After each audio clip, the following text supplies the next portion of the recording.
Hello guys, तर स्वागत आहे तुमचं आपलं या यूट्यूब चॅनलवरती. मित्रांनो, चॅनलवर नवीन असाल तर चॅनलला सबस्क्राईब नक्की करा आणि अशाच नवनवीन अपडेट्स आपल्या चॅनलवरती पाहत राहा. चला तर मग आपण आपल्या व्हिडिओकडे बघूयात. तर मित्रांनो, आता इथे गुरुजी म्हणत असतात, हा तर तुमचा धाकटा मुलगा आहे ना उमाताई, हा तर तुमचा मधला मुलगा आहे मला असं वाटतंय. त्यावेळी आता इथे गुरुजी बोलतात की मग तुमचा मोठा मुलगा राहिला असताना तुम्ही या मुलाचं लग्न का केलं? त्यावेळी आता इथे माधव जो आहे तो गुरुजींच्या समोर येतो, कारण माधवला माहीत आहे आता कुणीही उत्तर देणार नाही. त्यावेळी माधव समोर येतो आणि गुरुजींना म्हणतो की गुरुजी, हे पहा, हे सगळं ना मला विचारून झालं आहे. खरं तर त्यांचं प्रेमाचं लग्न आहे ना, आणि प्रेम आयुष्यात एकदाच मिळतं गुरुजी. त्यामुळे मीच या लग्नासाठी होकार दिला आणि त्यांनी दोघांनी लग्न केलं. त्यावेळी आता इथे माधव जो आहे तो असं बोलून आता इथून निघून जातो, कारण माधवला माहीत आहे की प्रेम एकदाच मिळतं. असं बोलल्यानंतर आता उमालाही वाईट वाटतं, कारण माधवचं प्रेम जे आहे ते त्याला मिळालं नाही आहे आणि त्याचमुळे आज त्याला कुठेतरी दुखत आहे, त्याला त्रास होत आहे. तर आता माधव एवढं बोलून तिथून जातो आणि इकडे श्रीधरला कळतं की आज गुरुजींसमोर माधवदादाचं मन दुखावलं आहे. आज काहीही झालं तरी दादाला सॉरी बोललंच पाहिजे, असं आता श्रीधरला वाटू लागतं. त्याच वेळी आता श्रीधर आईकडे पाहतो आणि इकडे आई जी आहे ती शिवनाथकडे पाहते. शिवनाथ जे आहे ते आता गोडाऊनमध्येच आलेले असतात. खरं तर आता उमा शिवनाथला विचारते की काय झालं आहे, कुठे चालला तुम्ही, कुठे निघालात असं, घरात पूजा असताना? त्यावेळी आता शिवनाथ जो आहे तो बोलतो की उमा, तुला माहिती नाही का, एवढ्या वर्षांपासून मी तुझ्यासोबत राहतो आणि या वेळेत मी कुठे जातो हे तुला माहिती नाही आहे? त्यावेळी आता उमा जी आहे ती बोलू लागते, हे पहा शिवनाथ, मला माहिती आहे तुम्ही या वेळेत कुठे जाता ते, पण आजच्या दिवस तरी घरी थांबा ना, फक्त माझ्यासाठी. आणि गुरुजी आलेत घरामध्ये, गुरुजी काय बोलतील, जर कर्ता पुरुषच घरामध्ये नाही आहे म्हटल्यानंतर ही पूजा कशी सफल होईल? त्यावेळी आता उमा जी आहे तिला खूप वाटत असतं की शिवनाथने घरी थांबावं आणि आमच्यासोबत पूजेला थांबावं. त्यावेळी आता शिवनाथ जो आहे तो बोलतो की उमा, तुम्हाला राज्यालाच मी सांगितलं होतं की मी पूजाला थांबणार नाही. त्यावेळी आता उमा जी आहे ती बोलू लागते की हे पहा, तुम्हीच तर म्हणत असतात ना, आपलं घर लोकांसमोर तरी तुटलेलं दिसायला नको, म्हणून सगळ्यांनी एकत्र राहायचं, घर जोडून ठेवायचं. मग आज आज नाही का तुम्हाला असं वाटत? जर तुम्ही बाहेर गेलात तर गुरुजींना काय वाटेल? गुरुजींना कळेलच ना की आपल्यामध्ये फूट पडली आहे. त्यावेळी आता इथे शिवनाथ या गोष्टीचा विचार करतो. इकडे आता छायाताई, म्हणजेच इकडे आता भास्करची बायको, तीही बोलते की आई, कसं वाटतंय पूजा ठेवून? खरंच खूप भारी वाटते ना, त्यांनी पूजा ठेवली आहे. आज त्यांच्या घरी सगळं काही प्रसन्न वातावरण असेल. मला असं वाटतं की अशीच पूजा आपल्या घरीही एकदा ठेवावी. जणू या पूजेमुळे आपल्या घरातलं वातावरणही शांत होईल. त्यावेळी आता इथे पद्मा येते आणि पद्मा बोलते की नेमकं तुला कोणाचं वातावरण शांत करायचं आहे? त्यावेळी आता छायाताई बोलते की मला ना यांच्यासाठी ही पूजा करायची आहे. नेहमी चिडचिड करत असतात, कधीही शांत नसतात. त्यामुळेच मला असं वाटतं की एकदा तरी आपण सत्यनारायणाची पूजा करूयात. त्यावेळी आता इथे ही जी पद्मा आहे ती बोलते की छाया, तुला वाटतंय ना पूजा घालावी, तर ठीक आहे, घालूयात आपण पूजा. पण इकडे भास्कर जो आहे तो तिच्याशीच भांडू लागतो. भास्कर बोलतो की खरं तर तुझ्यामुळेच हे सगळं घडत आहे. तूच सारखी मला चिडचिड करायला लावते आहेस, मला बोलायला भाग पाडते आहेस आणि म्हणून मी चिडचिड करतोय, बाकी काहीच विषय नाही आहे. त्यावेळी आता इथे ही जी छाया आहे ती बोलू लागते की हो, सगळं आलं गेलं माझ्यावरतीच, सगळं काही माझ्यावरतीच उलटणार. तर ठीक आहे, आता पद्माने सांगितल्याप्रमाणे त्यांच्या घरातही पूजा होणार. पण कधी? त्यावेळी आता ही पद्मा जी आहे ती बोलते, जेव्हा आपल्या घरात पूजा होणार तेव्हा इकडे शिवनाथच्या घरात काहीतरी वाईट घडणार आणि त्याचवेळी आपल्या घरात धूमधडाक्यात पूजा होणार. समजलं तुला? असं म्हटल्यानंतर आई आणि ती छाया दोघीही जणी तिथून निघून जातात, कारण त्या दोघींनाही कळालेलं असतं की पद्माला फक्त शिवनाथचं वाईट होण्याचं काहीतरी कारण कळायला हवं. मग या पद्माला काय करावं आणि काय नाही होतं. आता तेच तर, जर ह्याच्यासोबत वाईट झालं तरच आपल्या घरामध्ये पूजा ठेवली जाणार, या गोष्टीचा त्या दोघीही जणी विचार करू लागतात. इकडे आता माधव जो आहे तो अजूनही त्या मधुराच्या ह्याच्यामध्ये अडकलेला असतो, मधुराच्या आठवणींमध्ये अडकलेला असतो. आणि मधुरा त्या मुलासोबत आली होती. जसं की माधवने पाहिलं होतं की जत्रेमध्ये मधुरा त्या मुलासोबत आली होती आणि आज त्याच मुलाशी तिचं लग्न होणार आहे. त्याच्यासमोर सतत मधुराचा चेहरा फिरत असतो. का त्याने धाडस करून आपणांना सांगितलं नाही असं त्याचं झालेलं असतं. कुठेतरी त्याला खूप पश्चाताप होत असतो. इकडे आता श्रीधर जो आहे तो बाहेर पडलेला आहे. श्रीधरला खूप वाईट वाटत होतं की त्याच्यामुळे माधवदादा खूप हर्ट झाला आहे. आणि आता श्रीधर त्याचीच माफी मागण्यासाठी माधवदादाकडे आलेला असतो. माधव एकटाच इथे बसलेला असतो अगदी कोपऱ्यामध्ये. आणि श्रीधरला माधवची अशी अवस्था पाहवत नाही. श्रीधर माधवच्या जवळ येतो. आल्यानंतर तो बोलू लागतो की दादा, दादा तू बरा आहेस ना? त्यावेळी आता इथे माधव जो आहे तो बोलतो की अरे श्री, तू इथे? तू तर तिकडे असायला हवं, तिकडे पूजा सुरू होईल आताच. त्यावेळी आता श्रीधर जो आहे तो बोलतो की दादा सॉरी, मला माफ कर. त्यावेळी आता दादा बोलतो की का, काय झालं अरे वेड्या, तू माफी का मागतोयस? त्यावेळी श्रीधर जो आहे तो बोलतो की बघ ना, आत्ताच माझ्यामुळे तुला ऐकावं लागलं गुरुजींचं बोलणं, आणि आता कोणाचंही बोलणं तुला ऐकावंच लागतं. त्यामुळे खरंच सॉरी, मला नव्हतं वाटलं असं काही होईल. हे सगळं खूप अचानक झालं आणि त्यामुळे आज तुला सगळी लोक बोलत आहेत. मला खूप वाईट वाटतंय खरं तर या गोष्टीसाठी. त्यावेळी आता माधवदादा जो आहे तो बोलतो की हे बघ, तू माफी वगैरे काहीच मागू नको, पण तू जे काही केले ना त्यावर मी खूप खुश आहे. तू धाडस दाखवलं आहे बाळा, आणि असं धाडस जर मी दाखवलं असतं वेळेला तर आज ती माझ्यासोबत असती आणि आम्ही पूजेला बसलो असतो. पण नाही, माझ्यामध्ये एवढं धाडसच कुठे की मी आपण माझ्याबद्दल सगळं काही सांगू शकेल. पण आज तुझ्या धाडसामुळे आज तुझी जी काही पत्नी आहे तुझ्यासोबत आहे. बघ ना, आज किती आनंदाचा दिवस आहे तुझ्यासाठी. तर त्यावेळी आता श्रीधर जो आहे तर त्याला वाईट वाटत असतं, कारण माधव दादाचं मन दुखावून मी हे सगळं करतो आहे असंच कुठेतरी त्याला वाटू लागतं. पण आता इकडे माधव श्रीधरला ही एकच गोष्ट सांगतो की यापुढे असं सॉरी वगैरे म्हणायचं नाही, समजलं तुला? तर त्यावेळी आता श्रीधर जो आहे तो बोलतो की हो.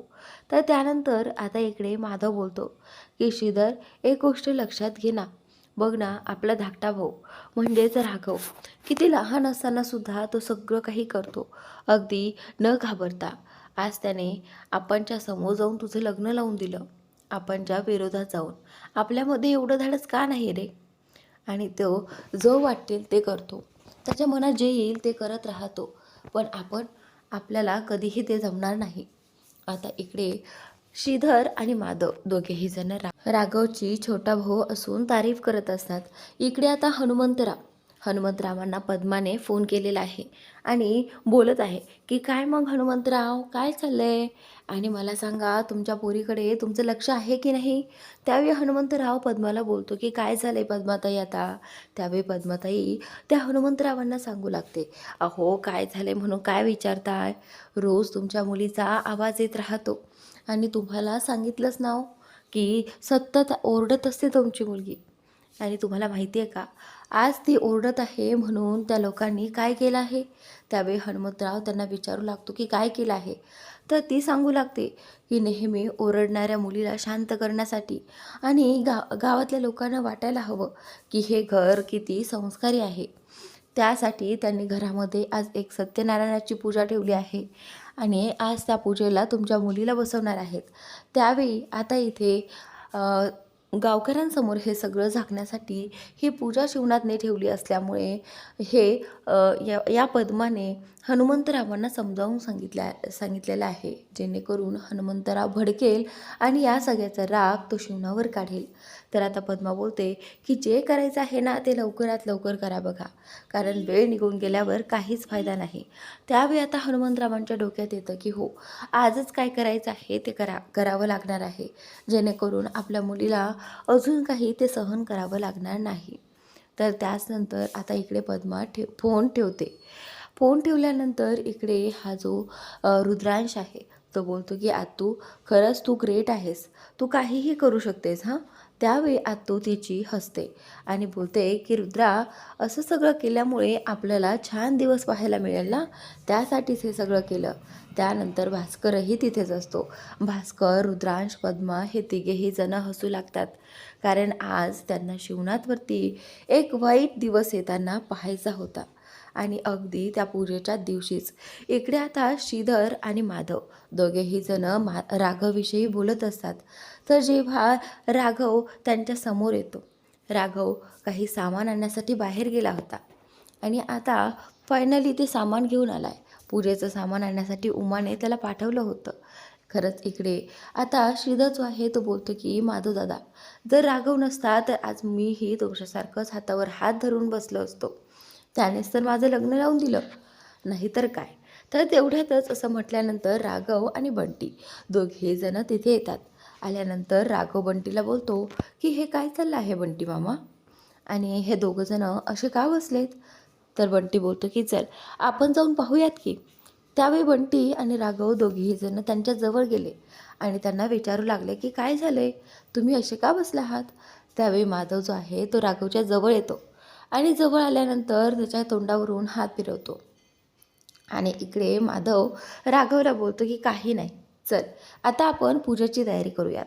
असं म्हणताच राघव, श्रीधर आणि माधव हे तिघेही जण आतमध्ये जायला निघतात. त्यावेळी आता गुरुजी इकडे सामानाचीच वाट पाहत असतात. गुरुजींना लवकरात लवकर छान पूजा आटपून जायचं असतं, तर गुरुजींनी बाकी सगळी तयारी केलेली असते. राघव आणि बंटी पूजेचं सामान घेऊन येतात. त्यावेळी आता गुरुजींनी सगळी काही तयारी सुरू केलेली असते. ते सामान वगैरे सगळं काही मांडून घेतलेलं असतं आणि पूजेला बसण्यासाठी मुलांसाठी पाट देखील लावून ठेवलेले असतात. इकडे श्रीधर आणि प्रियंका दोघेही जण रेडी असतात. गुरुजी बोलतात की चला मग करायची का सुरुवात पूजेला, असं म्हणतात. आता इकडे सगळेजण पाहू लागतात. प्रियंका बोलते की आई, काय झाले, आपण नाही आलेत का. मला ना माझ्या या पूजेसाठी आप्पाही माझ्यासोबत हवे होते. त्यावेळी उमा आता गप्प बसते. उमा प्रियंकासमोर काही बोलत नाही. प्रियंका बोलते की आई, जर आप्पा नसतील तर मला ही पूजा करायची नाही, कारण जर आपणा वाटत असेल की माझ्यामुळे या घरामध्ये फूट पडत आहे, त्याचं कारण जर मी असेल ना तर मला ही पूजा नाही करायची आई. त्यावेळी आता इथे उमा जी आहे ती बोलते का गं प्रियंका, आता काय बोलतेस तू, हे बघ गुरुजींनी सगळी तयारी केली आहे, गुरुजी आता येतीलच, त्यामुळे असा हट्टीपणा करू नकोस, असं आता इथे उमा प्रियंकाला म्हणते. इकडे गुरुजी सगळ्या घरामध्ये गंगाजल जे आहे ते शिंपडत असतात. त्यावेळी आता इथे हा भास्कर जो आहे तो ताईंना म्हणतो की ताई, हे गुरुजी नक्की काय करतायत. त्यावेळी आता ताई सांगते की ते काय आहे ना, ते सगळ्या घरामध्ये गोमूत्र शिंपडत आहेत, जेणेकरून सगळं घर अगदी स्वच्छ व्हावं. तर त्याचनंतर आता इकडे प्रियंका आणि उमा जेव्हा बोलत असतात की नाही, ही पूजा नाही करायची, आपण नसताना आपण नंतरही कधीतरी करू शकतो, आपण जर राग केल्यानंतर. त्यावेळी आता इथे हा श्री जो आहे तो बोलतो की बिहू, असं काही चालणार नाही. हे बघ आईने एवढी तयारी केली आहे आणि गुरुजी घरात आले आहेत, त्यामुळे गुरुजींचा अपमान होईल असं काही वागायचं नाही. इकडे आता उमा सॅड झालेली असते. उमाला हे कळत नसतं की आता प्रियंकाचं काय करावं. प्रियंकाला तर वाटते आहे की यांनी ही पूजाला हसायला हवं, पण आता इथे ती तोच विचार करत असताना समोरच तिला शिवनाथ दिसतो. शिवनाथ आवरून रेडी होऊन तिथे तिच्या समोर येऊन उभा राहतो. त्यावेळी आता शिवनाथला पाहताच उमा खुश होते. तर इकडे राघव लगेचच पाहू लागतो आणि चिडवू लागतो, जोडा अगदी शोभून दिसतोय हा, असं म्हटल्यानंतर आता इथे ही उमा आणि शिवनाथ दोघेही जण हसू लागतात. त्याचनंतर आता ही प्रियंका पुढे येते. प्रियंका आप्पांना म्हणते की आप्पा, बरंच झालं तुम्ही आलात, मला खूप छान वाटलं. त्यावेळी आप्पा जे आहे ते बोलतात की हे बघ पोरी, मी तुझ्यासाठी इथे आलो नाही आहे ना की श्रीधरसाठी, मी फक्त एका गोष्टीसाठी इथे आलो आहे, ते म्हणजे लोकांसमोर माझं घर तुटताना दिसू नये, बस एवढ्यासाठी.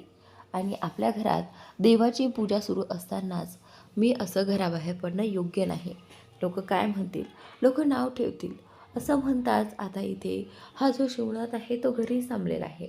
त्यानंतर काही का असेना प्रियंका आणि श्रीला वाटतं की ते काही का असेना, पण आप्पा घरी थांबलेत आणि पूजा होणार आहे याचाच त्या दोघांना आनंद असतो.